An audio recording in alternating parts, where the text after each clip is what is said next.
The funeral home smelled like lilies and lemon furniture polish. I stood 3 feet from my father's casket, my hand reaching toward the polished mahogany when my mother's fingernails dug into my wrist like claws. Her voice came out as a hiss that cut through the organ music. "Don't pretend now, Lottie. You chose to abandon him." The room went silent. 30 faces turned toward us. I felt my stomach drop through the floor. My hand hung frozen in the air between us. I had no idea what she was talking about. My father left when I was 8 years old. He walked out and never looked back. That's what she'd told me my entire life.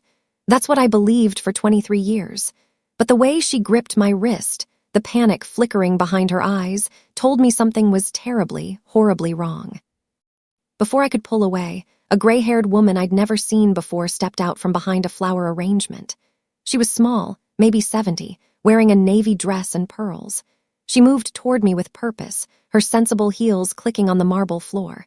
In her hands was a thick envelope, yellowed with age and tied with string. She pressed it into my shaking hands before my mother could stop her. "Your father asked me to give these to you if anything ever happened to him," she said quietly. Her voice was steady, but her eyes were wet. My mother's face went the color of concrete. She tried to grab the envelope, but the woman stepped between us. "He loved you, Lottie. He never stopped." Then she walked away, disappearing into the crowd of mourners before I could ask her name. My name is Lottie Corn, and until that moment, I believed my father didn't want me. I believed I wasn't worth staying for. That belief shaped everything about me. It shaped the way I apologized for taking up space in rooms. It shaped the way I picked partners who left before I could disappoint them. It shaped the way I worked 12-hour days trying to prove I was worthy of love I never thought I deserved. My mother raised me alone after the divorce. She worked 2 jobs, attended every parent-teacher conference, and reminded me constantly that she sacrificed everything because my father chose to disappear. She was my hero, the devoted single mother who held our world together when he shattered it. I wore that story like a scar for 23 years. And in 1 second, standing in that funeral home, I felt it start to unravel. I didn't open the envelope at the funeral. I couldn't. My hands were shaking too hard, and my mother was watching me like a hawk circling prey. I made it through the service in a fog. I shook hands with strangers who told me my father was a good man. I nodded and smiled and felt like I was drowning. The second I reached my car in the parking lot, I locked the doors and tore open the envelope. Inside were letters, dozens of them, some in envelopes with stamps that were never canceled. Some folded and worn like they'd been read 100 times. The first one I pulled out was written on blue stationery in my father's handwriting. The date at the top was my 9th birthday. "My sweet Lottie, I will never stop writing until you let me see you. Happy birthday, my darling girl. I love you more than the stars." My chest tightened. I couldn't breathe. He never stopped trying. I sat in that car for 2 hours reading letters through tears that wouldn't stop. Every birthday I thought he forgot. Every Christmas I spent believing I wasn't worth a phone call. Every school play, every graduation, every milestone where I scanned the crowd hopping to see his face. He had written to me for all of it, letter after letter after letter. Some were short, some were pages long. All of them were full of love, apologies, and desperation. "Please let me see you. Please call me. Please know that I didn't leave you. I would never leave you." The dates overlapped perfectly with memories I had buried. My 10th birthday when I cried myself to sleep. He had written. My middle school graduation when I told myself I didn't care. He had written. My 16th birthday when I stopped hopping. He had written. And she had hidden every single one. I didn't go home that night. I checked into a motel off the highway and lay on top of the scratchy bedspread, staring at the water-stained ceiling. I didn't scream. I didn't call anyone.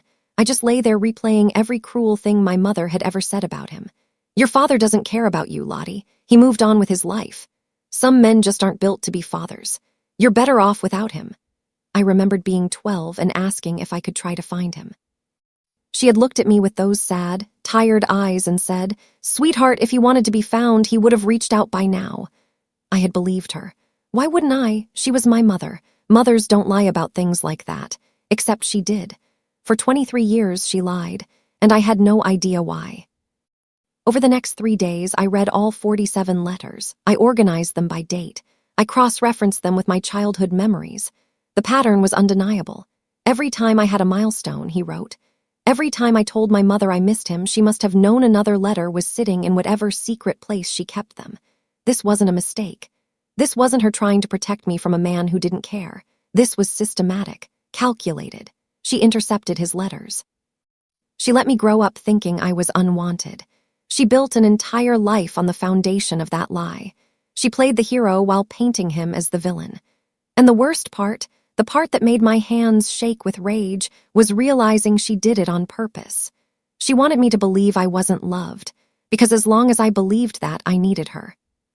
I didn't confront her. Not yet. Something inside me had shifted. The grief was still there, heavy and suffocating, but underneath it was something colder, sharper. I realized my mother had spent 23 years believing she was untouchable. She had controlled the narrative so completely that no one ever questioned her version of events. She was the saint, the victim, the mother who stayed when the father ran, and because she believed that story, she had gotten careless. She had stopped worrying that the truth would ever surface. That arrogance was going to be her downfall. I wasn't going to scream at her in her living room. I wasn't going to give her the chance to twist this into another story where she was the victim and I was the ungrateful daughter. I was going to let the truth do the work for me. Slowly, methodically, publicly. I worked in corporate marketing for a mid-sized firm downtown. My mother had always been proud of my job. She bragged about it at church, at family gatherings, at the grocery store. What I didn't know until I started digging was that she had been quietly using my father's old professional contacts to boost her own reputation in community circles. After the divorce, she had positioned herself as the abandoned wife who rebuilt her life through strength and sacrifice. She joined boards. She volunteered at shelters. She gave speeches at charity luncheons about resilience and single motherhood. And the people who invited her, who funded her projects, who gave her platforms, were the same people who had worked with my father before he left. She had built her success on his absence. She had monetized my pain. And no one knew the truth, but they were about to. I started with questions, not accusations, just quiet, curious questions. I reached out to former colleagues of my father's under the guise of wanting to know more about him after his death. I contacted old neighbors from the house we lived in before the divorce. I even found the retired pastor who had officiated their wedding. Every conversation was the same. They all remembered my father as devastated after the divorce. They all remembered him asking about me constantly. One neighbor said he used to sit in his car outside our old house, just hopping to catch a glimpse of me playing in the yard. Another said he showed up to my school once, but my mother called the police and had him removed for violating the custody agreement. The custody agreement I never knew existed. The one that said he had visitation rights. Rights my mother told him I didn't want to use. Someone had recorded my mother's outburst at the funeral. I didn't ask for it. I didn't even know it existed until a cousin I barely knew sent me the video file with a message that said, "Thought you'd want to see this." In the video, my mother's face was twisted with rage as she hissed at me in front of the casket. The audio was clear, every word. "Don't pretend now. You chose to abandon him." The timestamp showed it was taken seconds before the woman handed me the letters. I watched it 3 times, then I saved it to a secure drive. I didn't post it online. I didn't send it to anyone, not yet, but I kept it. Because I knew that when the time came, when my mother tried to rewrite what happened, when she tried to make herself the victim again, this video would be the lock that sealed her coffin. 2 weeks after the funeral, my mother gave a speech at a charity luncheon for a women's shelter. I attended as her guest. She wore a cream-colored suit and pearl earrings. She spoke about sacrifice, resilience, and the strength it takes to raise a child alone. The room was full of wealthy donors, community leaders, and local politicians. They hung on her every word. She talked about working 2 jobs, about missing sleep, about choosing her daughter over her own dreams. She got a standing ovation. I stood too, clapping politely, smiling like the proud daughter everyone expected me to be. But inside, I was counting the days, because I had already started making copies of the letters. I had already started reaching out to the right people.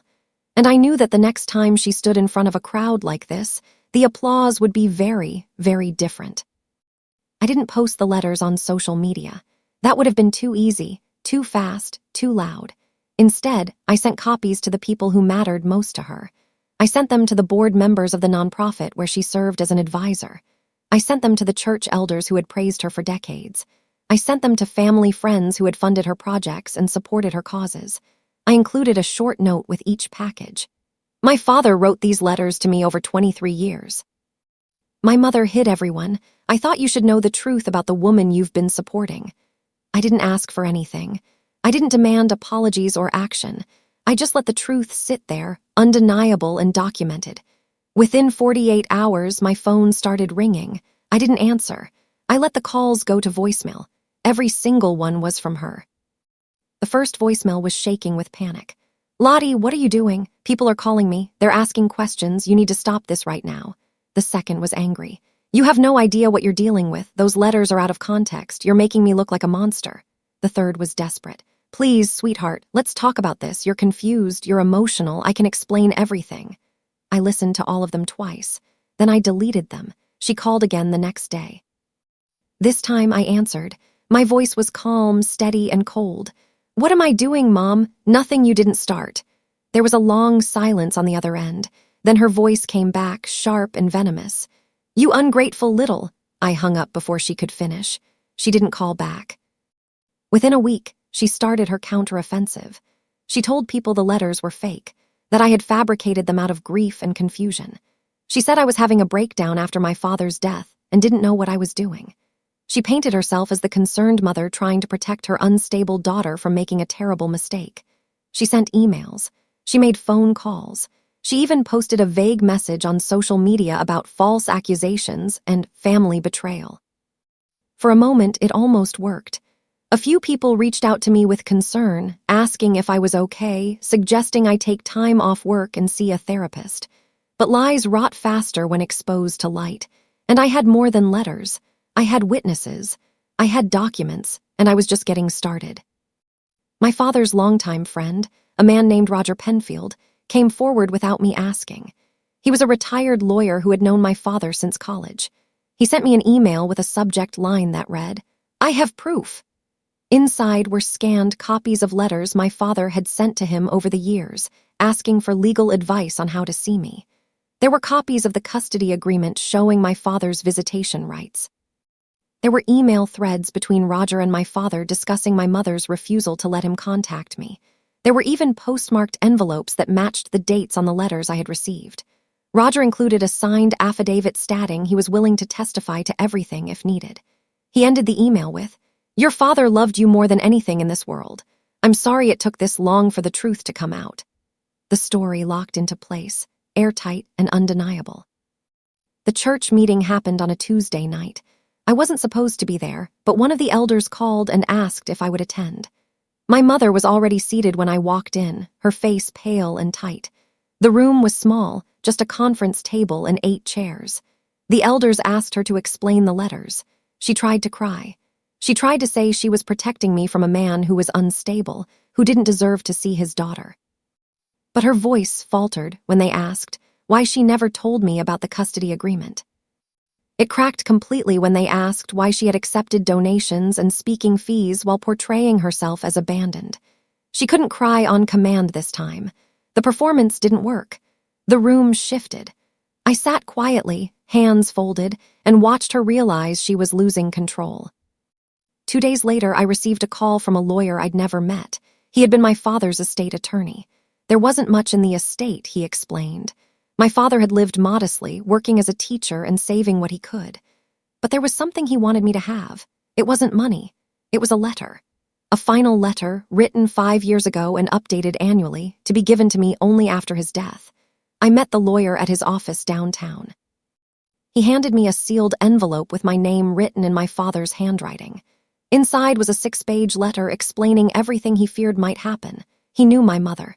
He knew she would try to rewrite history after he was gone. He knew she would paint herself as the victim, so he documented everything. Names, dates, copies of court filings, records of attempted contact. He prepared for this. He knew I would need proof, and he made sure I had it. Her reputation unraveled faster than I expected. Invitations stopped coming. The nonprofit asked her to step down from the advisory board, citing conflicting priorities. The church quietly removed her from the speaking rotation. Family friends stopped calling. At the grocery store, people who used to greet her warmly now looked away and hurried past. She wasn't the victim anymore. She was the architect of a 23-year lie. And the community that had once celebrated her was now whispering about her in the same aisles where she used to hold court. She tried to fight it. She tried to control the narrative. But the truth was already out, and it was spreading faster than she could run. For the first time in her life, she wasn't steering the story, and it terrified her.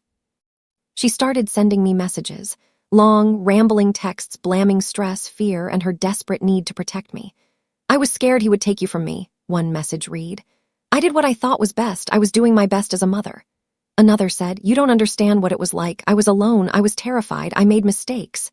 The messages came at all hours. Some apologies, some are defensive, some pleading. I didn't respond to any of them. My silence was louder than any argument I could have made. Every time she sent a message and got nothing back, she spiraled a little more. She needed me to engage. She needed me to fight so she could position herself as the victim again. But I refused to give her that. I let her scream into the void while I rebuilt my life. The professional fallout came quietly. The nonprofit didn't make a public announcement.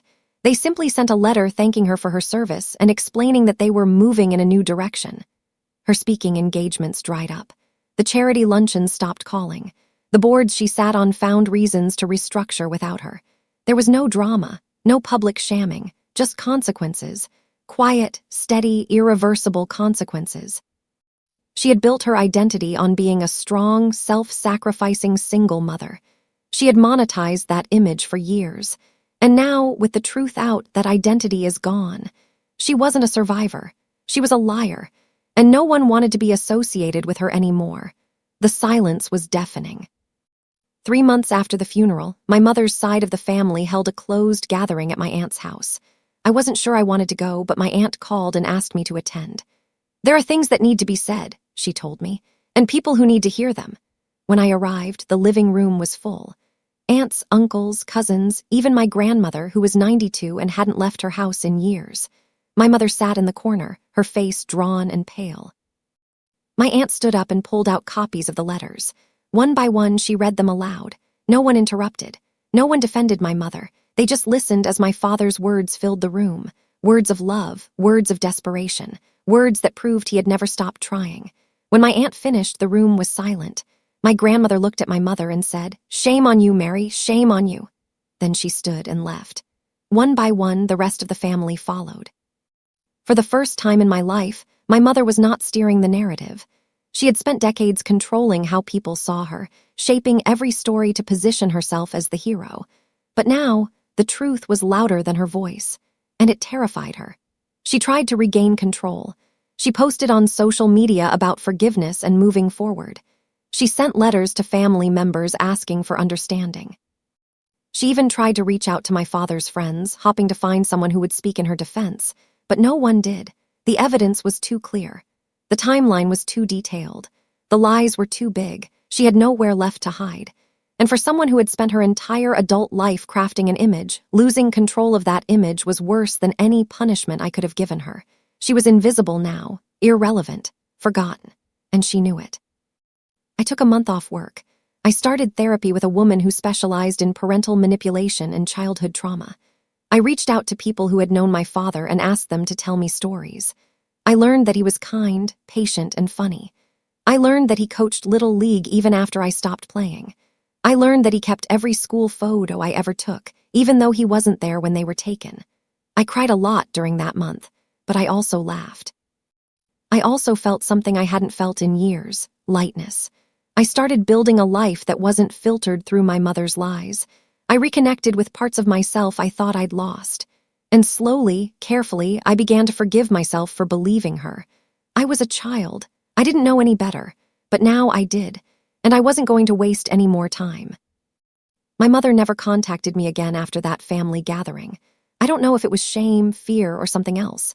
Maybe she finally realized she had nothing left to say, or maybe she knew I wouldn't answer anyway. I don't hate her, I don't love her either, I just don't think about her much anymore. She's a closed chapter, a lesson learned. What I learned is this: love that was hidden is still love. My father loved me. He fought for me. He never stopped trying. And even though I didn't know it, that love was there all along, waiting to be found. The truth, once revealed, sets you free. It doesn't erase the pain. It doesn't undo the damage, but it lets you see clearly. And once you see clearly, you can finally start to heal. I have my father's letters now. I keep them in a wooden box on my bookshelf. I don't read them often, but I know they're there. And that's enough. What would you do in this situation? If you discovered that someone you trusted had stolen years of love from you, would you confront them publicly or let the truth speak for itself? If this story moved you, hit that like button and drop a comment below sharing your thoughts. Have you ever uncovered a family secret that changed everything? Let's talk about it. And if you want more stories about justice, truth, and standing up for yourself, subscribe so you don't miss what's coming next. Sometimes the quietest revenge is the most powerful. Thanks for listening.